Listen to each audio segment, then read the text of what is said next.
Hi guys, welcome back to the channel. So in today's video, we're going to be talking about what the horrendous thing is that the future of the food report by Sainsbury's. Literally the other day, we had a live chat with Mark, the bowler hat farmer. If you haven't seen that video, please do have a look.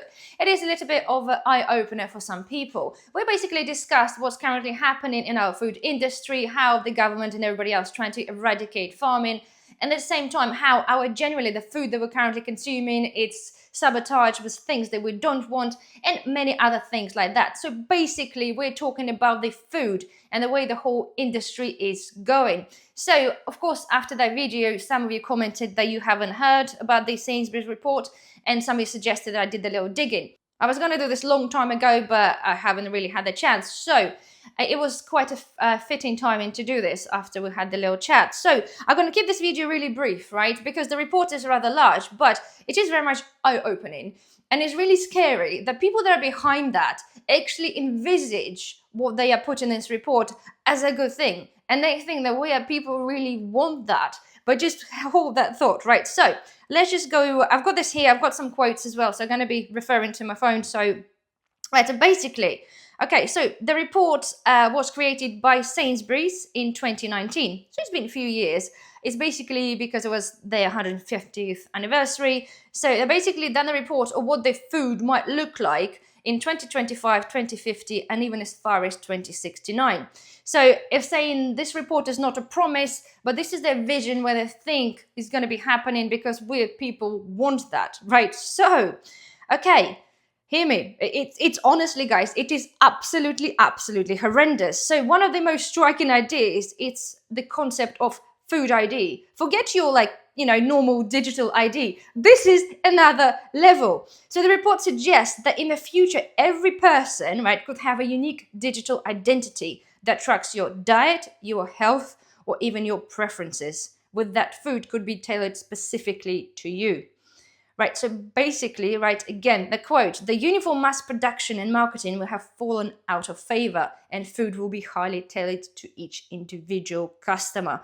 With every customer having their own food ID, diets could be extremely customized, even 3D printed savory snacks on demand, according to your preference. This sounds absolutely horrendous. So anyway, the question is, why are they heading to such a extreme things? This is the head of quality innovations at Sainsbury's, and this is a quote. So, driven by unprecedented awareness of animal welfare, health concerns, and eco-anxiety, more of us than ever could be putting the planet first when writing our shopping list. In other words, it's not about technology, it's about values. People want to eat in the way that's kinder to the planet, better for animals, and healthier for themselves. Are you serious? You telling me that eating a lab-printed meat is better for me, better for people?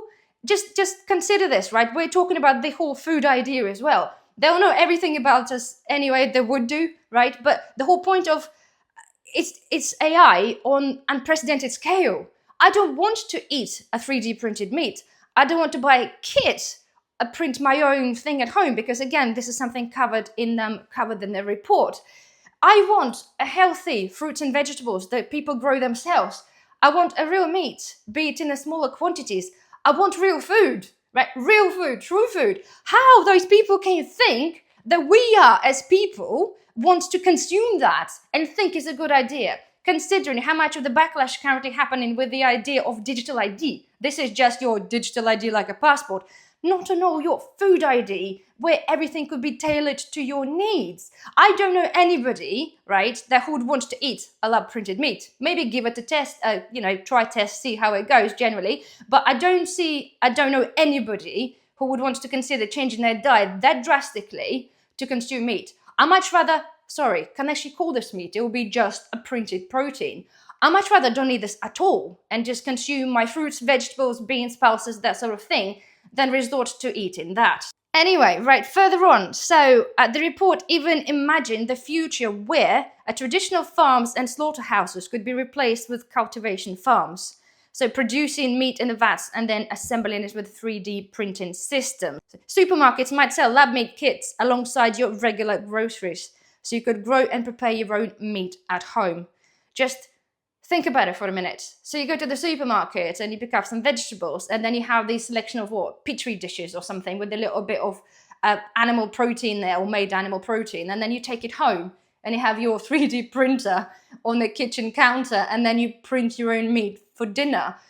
Again, to who that sounds like a good idea? I just don't understand. This is absolutely ridiculous. So anyway, just to summarize the report by date. So by 2025, right, this was their thing. We're already in the 2025. So the more personalized shopping, more plant-based alternatives, and technology already starting to reshape diets, right? We already know that. Okay, this is kind of happening already. There's more vegan alternatives. But at the same time, there's a report came out not that long ago where they talked about that all of those meat-free vegan companies collapsing because people choose not to eat that. And again, it comes down to a lot of this is the price, because all of that vegan food is far more expensive. Not only they've actually got like 90 ingredients in just one burger, which I'll do a video at some point on that, but people choose. The people that decided to go with the veganism out of the fashion, which does happen in a lot of cases. Some people are truly vegan, I get it, but there are some people that do this because it was fashionable. Suddenly, that fashion became too expensive, and people stopped doing that, okay? Because true vegans, technically, I would assume, will consume a just varied diet of beans, pulses, fruits, vegetables, that sort of thing. But now the industry is collapsing because a lot of companies are now closing down because people are just not buying this nonsense anymore. People just not buying this anymore. Anyway, so by 2050, they're talking about the 3D printed foods and lab-grown meat could be mainstream, with supermarkets selling them as everyday products. Again, if we allow this to happen, that would happen, okay? Because we already know there's been a lab-grown chicken is already allowed to be sold in Singapore and some parts of America. There's a lab-grown or 3D printed fish. I think it's already happening. If we people are going to buy into this and allow it, that would happen. But I'm pretty sure 99% of our normal people do not want to have that.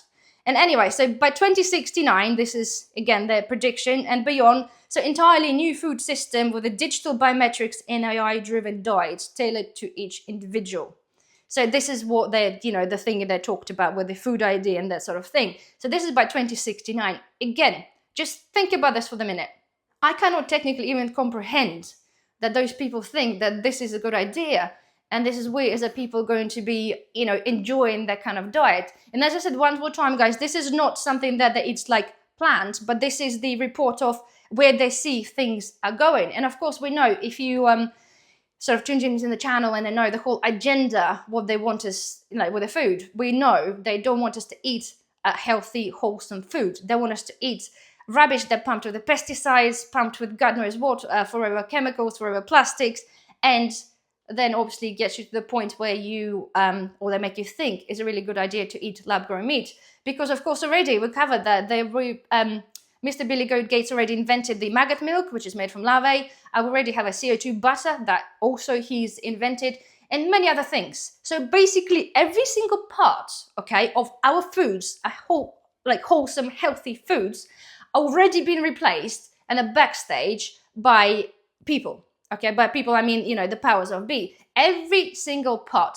And yes, of course, you can, read up on it. It's kind of there. It is not in the mainstream because, well on earth, why would that be? You might see one article when something be mentioned about one or the other, but generally, people are not led to, enlighten the whole situation, what is currently happening. But if you genuinely understand what's currently happening, then you obviously understand that every single part is being substituted with something else.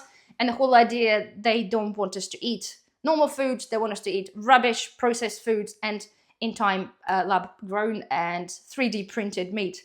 Which is, again, I just trying to visualize that, and I think is absolutely horrendous. But the worst thing, and I'm sorry, I'm repeating myself, I don't understand how those people that think it's a good idea, and those people also think that we are going to be doing this, and we're going to be happy eating that.